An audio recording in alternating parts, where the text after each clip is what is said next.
नमस्कार, खास मुलाकात में आप सभी का स्वागत है। मैं हूं अश्विनी कुमार मिश्र।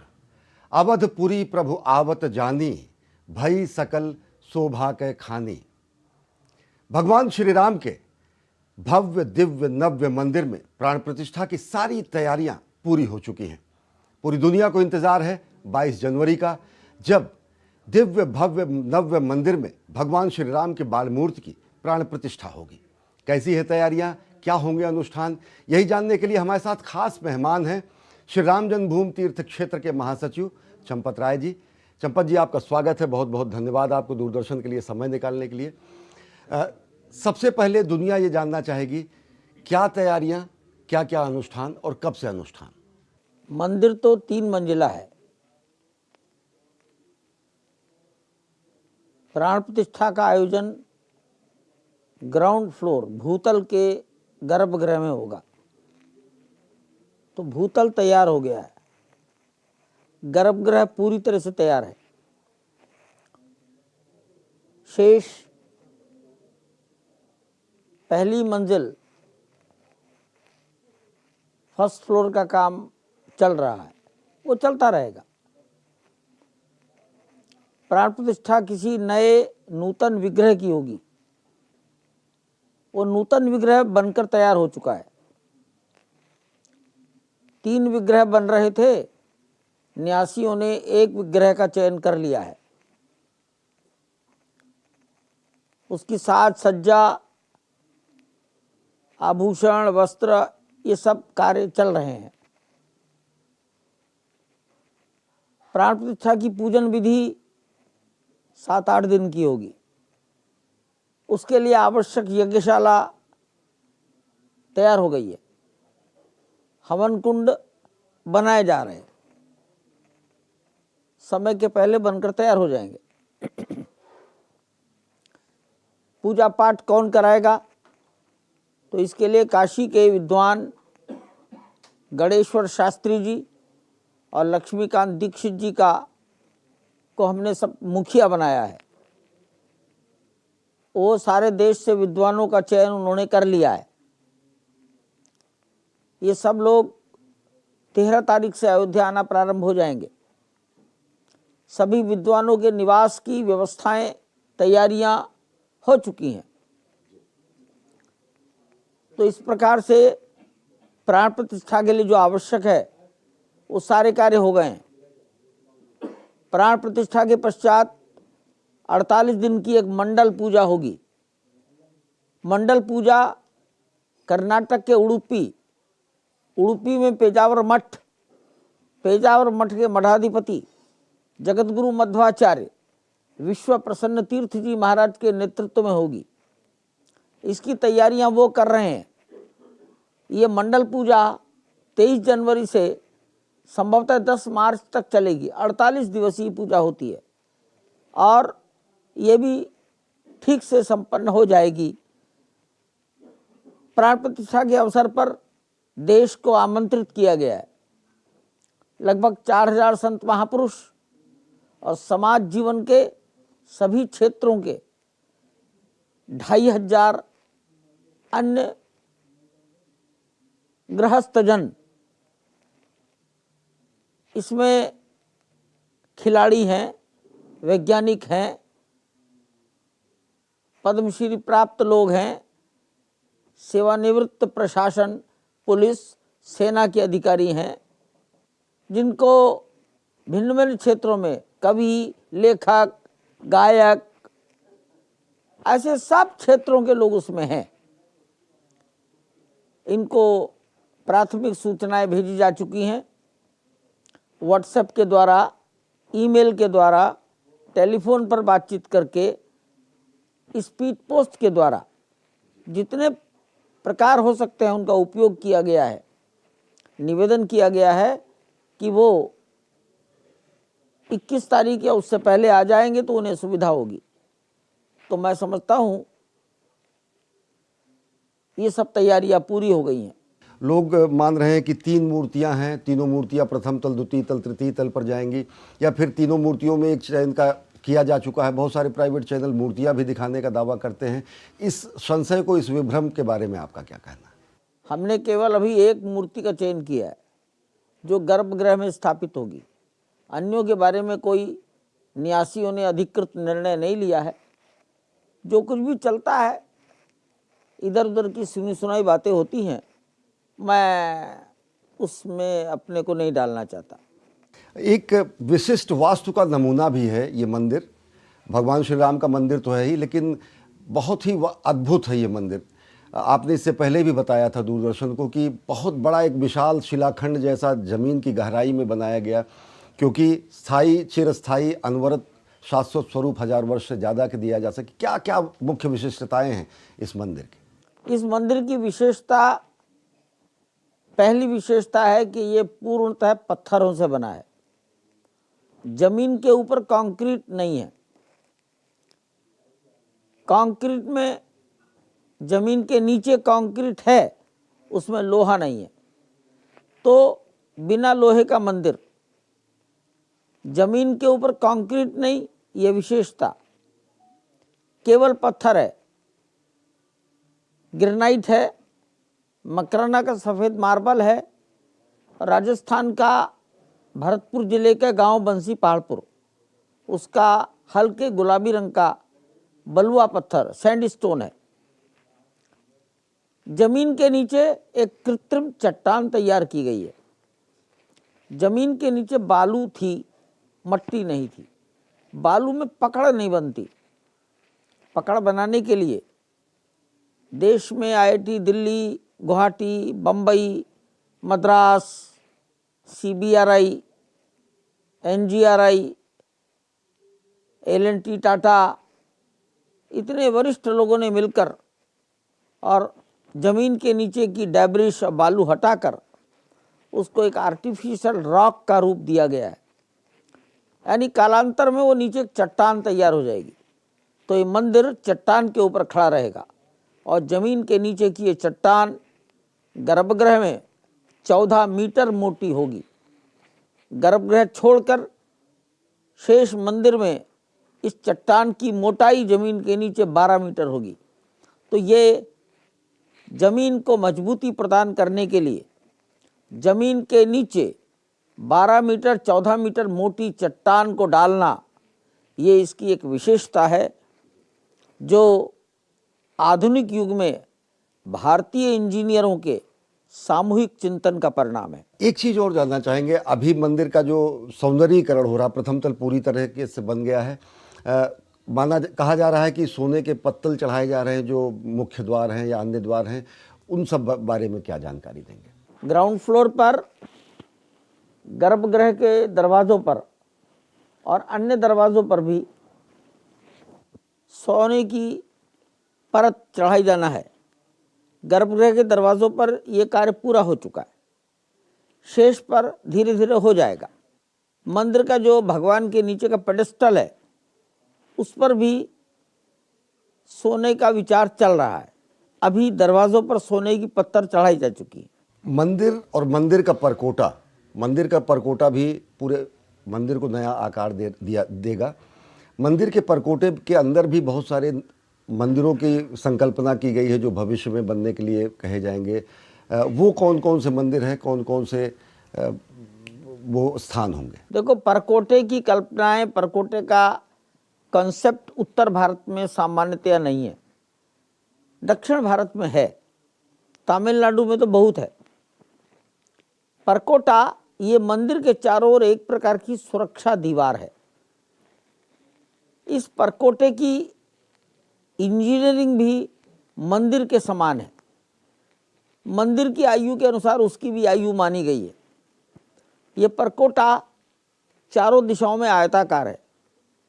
चारों ओर की लंबाई अगर जोड़ ली जाए तो लगभग 732 मीटर या 750 मीटर होगी, परंतु इस सुरक्षा दीवार की मोटाई 14 फीट है।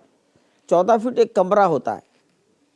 ये यात्रियों के परिक्रमा के लिए काम आएगा। इस परकोटे के 4 कोनों पर 4 मंदिर, सूर्य भगवान, शंकर, भगवती और गणपति। 2 भुजाएं उत्तर और दक्षिण ये लंबी हैं, तो दक्षिणी भुजा में हनुमान जी और उत्तरी भुजा में माता अन्नपूर्णा, ऐसी परकोटे में 6 मंदिरों की कल्पना की गई है। शायद आगामी 8-9 महीने में, बहुत अधिक हुआ तो 1 साल में परकोटा बनकर तैयार हो जाएगा। परकोटे के बाहर भी क्या ऋषियों मुनियों जैसे वशिष्ठ ऋषि, विश्वामित्र जी, माता शबरी, क्या इनके भी स्थान बनाए जाएंगे?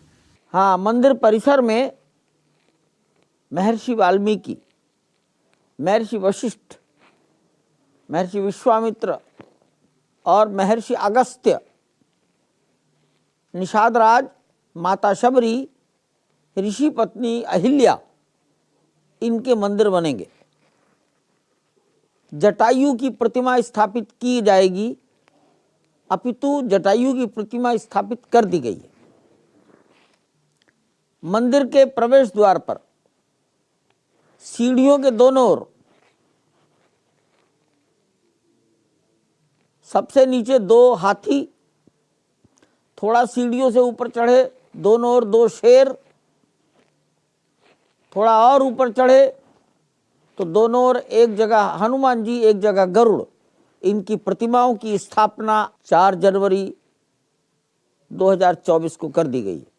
मंदिर निर्माण जो है पूरे भूभाग में, ये कहा जा रहा है कि पर्यावरण हितैषी निर्माण है ये पूरी तरीके से। अकेली हमारी संस्कृति है जो पर्यावरण का ख्याल रखती है। किस रूप से पर्यावरण हितैषी निर्माण किया गया है? 70 एकड़ भूमि सर्वोच्च न्यायालय के कहने पर हमको मिली। मेरे विचार से 30% भूमि पर मंदिर का निर्माण है, अर्थात अधिक से अधिक 20 एकड़, 21 एकड़। अब 50 एकड़ भूमि में हरियाली, पेड़ पौधे। आज भी मंदिर परिसर में 50 प्रकार के, मैंने गिनती नहीं की है, लेकिन मैं अनुमान के आधार पर कह रहा हूँ, 50 प्रकार के 600 वृक्ष अंदर हैं जो बहुत अधिक आयु के हैं, उनकी सुरक्षा की गई है। वहाँ का पर्यावरण, तो पहली बात वृक्ष, तो वहाँ वृक्षों की भरमार है, सभी प्रकार के वृक्ष हैं। नक्षत्र वाटिका 3 साल पहले वहाँ लगाई गई है। दूसरी बात, धरती से पानी का दोहन नहीं होगा।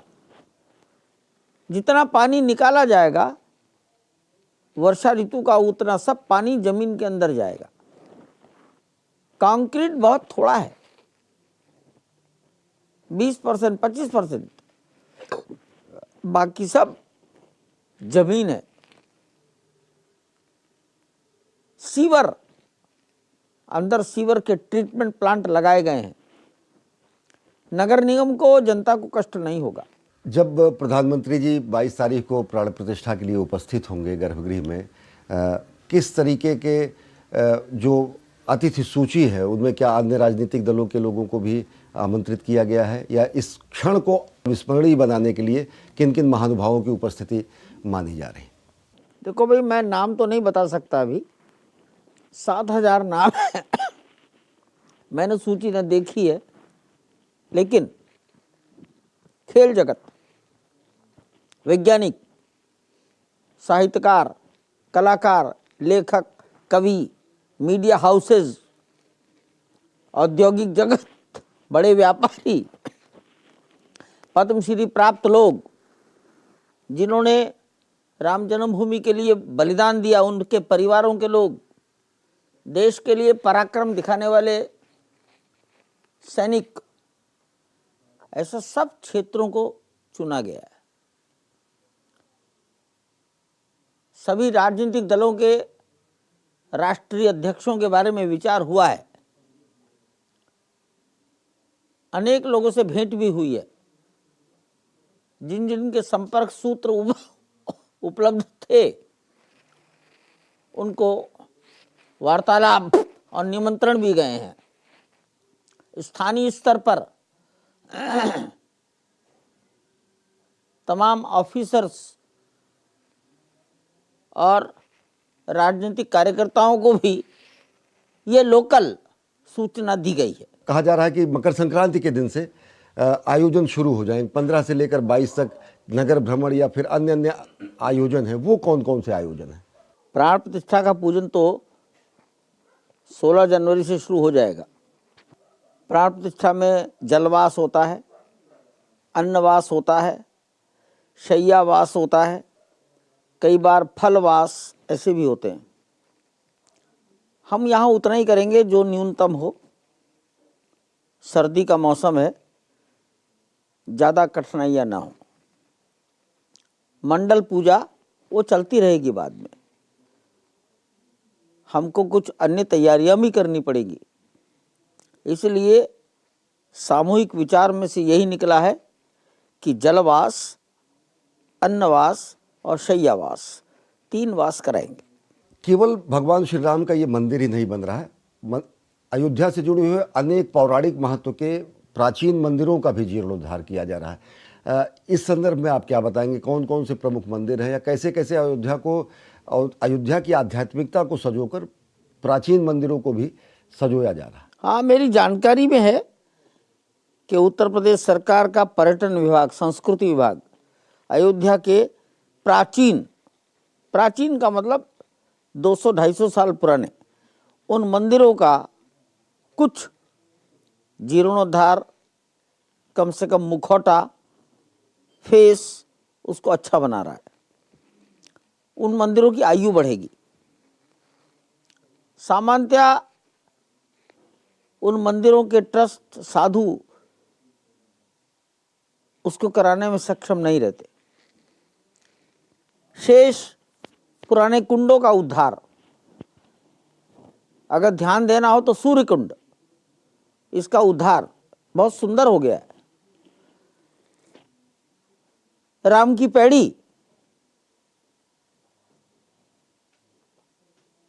उसका आकर्षण बढ़ा है।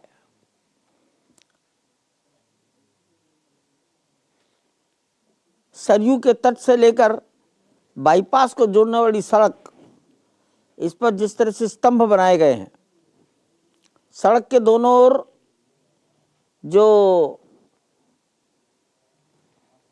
चित्रों की रचना सोची गई है, अथवा बिरला धर्मशाला के सामने से जन्मभूमि पथ पर जिस तरह से दीवारों पर चित्रों की कल्पना की गई है, वो निश्चित रूप से भारतीय संस्कृति का प्रतीक है, अद्भुत है, अनोखी है, प्रशंसनीय भी है। वो लोग जो कहते थे कि मंदिर कौन सा रोजगार देगा, या वो लोग जो कहते थे कि मंदिर बनाने से क्या होगा, आज तो परिदृश्य पूरा बदला हुआ दिखता है। लाखों की संख्या में अभी से ही रोजगार। ये बड़ा अध्ययन का विषय है और दिल्ली के व्यापारी जगत ने, उसके अखिल भारतीय अधिकारियों ने ऐसा आकलन किया है कि 22 जनवरी को प्राण प्रतिष्ठा के कारण से भारतवर्ष में 50,000 करोड़ रुपए का व्यापार एकदम बढ़ेगा। तो जो इसका आकलन करने की क्षमता रखते हैं वो बताएं, बैंक बताए, व्यापारी जगत बताए, जो व्यापारी अयोध्या में दुकान करते हैं वो बताएं, उन दुकानों में बिकने वाला सामान जहाँ मैन्युफैक्चर होता है वो मैन्युफैक्चर बताएं। कोई भी बताएगा तो बात सही नहीं है, उन्हें अधिकार ही नहीं बोलने का। हर विषय के तज्ञ लोग उसकी बात करें, उसको समाज मानता है। भगवान श्री राम का ये दिव्य भव्य नव्य मंदिर बन रहा है, किस तरीके से भारत की सामाजिक समरसता और भारत के सांस्कृतिक वैभव को प्रदर्शित करने वाला ये मंदिर बन रहा है। और अंतर्राष्ट्रीय फलक पर अयोध्या केवल धार्मिक नगरी के रूप में ही नहीं, आध्यात्मिक नगरी के रूप में ही नहीं, हमारी सांस्कृतिक राजधानी के रूप में प्रतिष्ठापित हो रही। मैं कई प्रकार से इसके बारे में बोलता हूँ।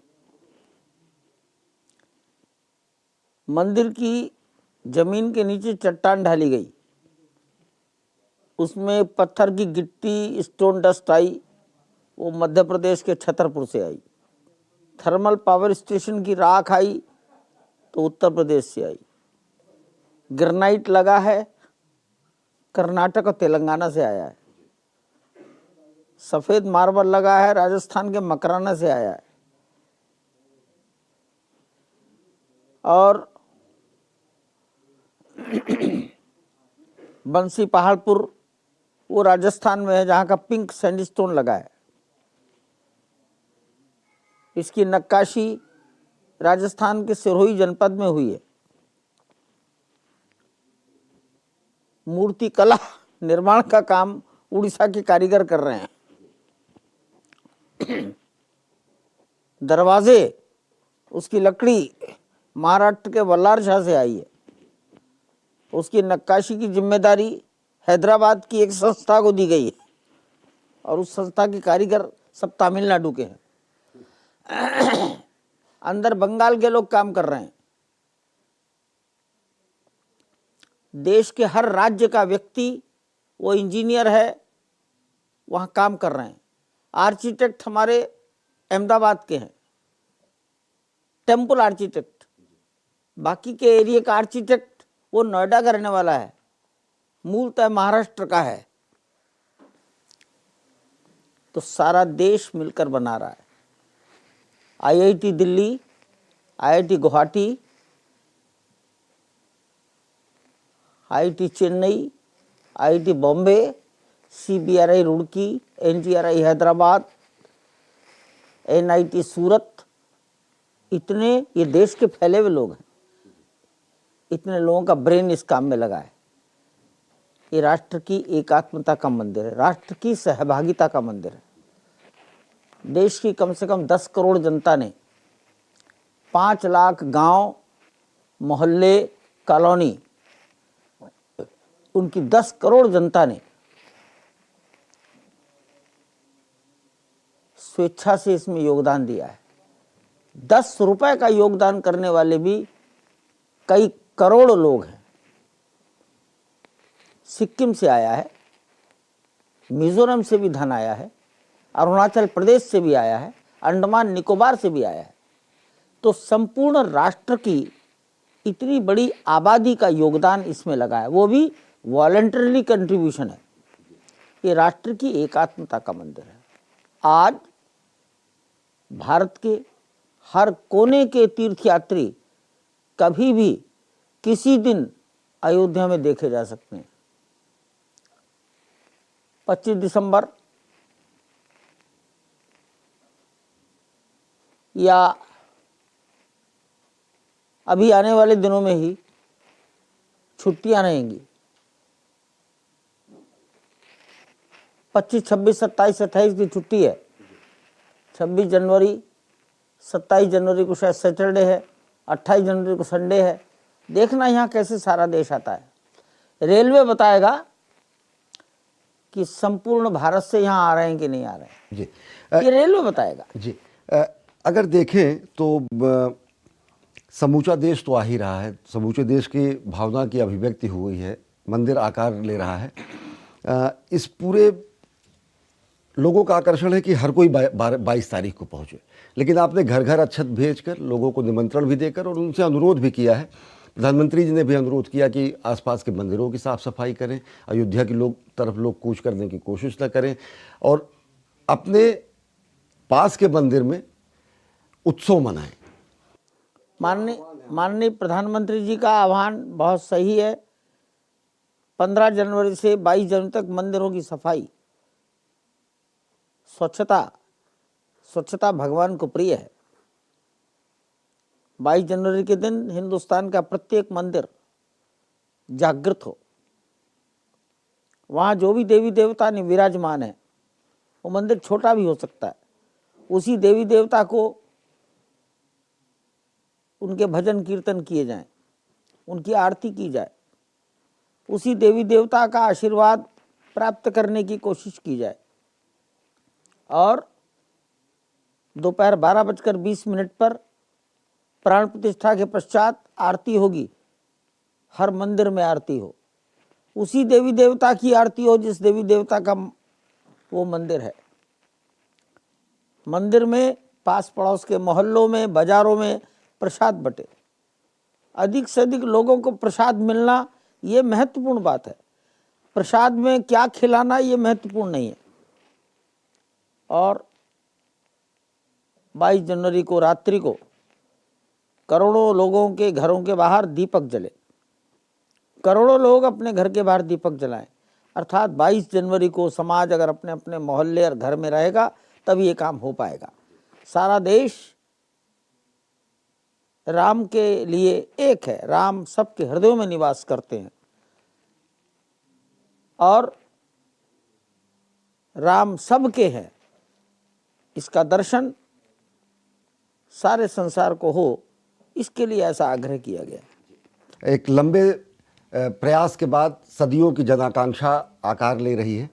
वर्तमान पीढ़ी भावी पीढ़ी से क्या कहेंगे, किस तरीके से सांस्कृतिक वैभव का संरक्षण करते हुए राष्ट्र निर्माण में अपना अंशदान करें? हमें एक जागरूक नागरिक के रूप में जीवन जीना चाहिए। हर एक काम में हमें विचार करना ही चाहिए कि इससे देश का कितना भला हो रहा है। निजी रूप में हमारा भला हो रहा है अथवा नहीं हो रहा है, ये महत्वपूर्ण बात नहीं है। महत्वपूर्ण है संसार में हिंदुस्तान की इज्जत हमारे कारणों से बढ़ रही है कि घट रही है। तो संसार में हिंदुस्तान की इज्जत बढ़ाने वाला कार्य हम में से प्रत्येक को करना चाहिए, ये मैं सोचता हूँ। धन्यवाद। तो निश्चित तौर से अगर देखें तो भगवान के प्राण प्रतिष्ठा की तिथि नज़दीक है, लोगों में उत्कंठा है, अभिलाषा है, उत्साह है और लोगों से निवेदन भी है कि इस दिन को अविस्मरणीय बनाने के लिए घरों में दीपक जलाएं, नई दिवाली 22 जनवरी को मनाएं, आसपास के मंदिरों के साफ सफाई करें और साथ ही साथ सामाजिक समरसता को, राष्ट्रीय एकात्मता को और मजबूत करें, क्योंकि अयोध्या में भगवान श्री राम का भव्य दिव्य नव्य मंदिर ही आकार नहीं ले रहा है, एक राष्ट्र मंदिर बन रहा है जो नए भारत के अभ्युदय की कहानी पूरी दुनिया के सामने बयां कर रहा है। तो इस विशेष कार्यक्रम में फिलहाल इतना ही। देश और दुनिया की ताज़ा तरीन खबरों के लिए देखते रहिए डीडी न्यूज़। मुझे दीजिए अनुमति। नमस्कार।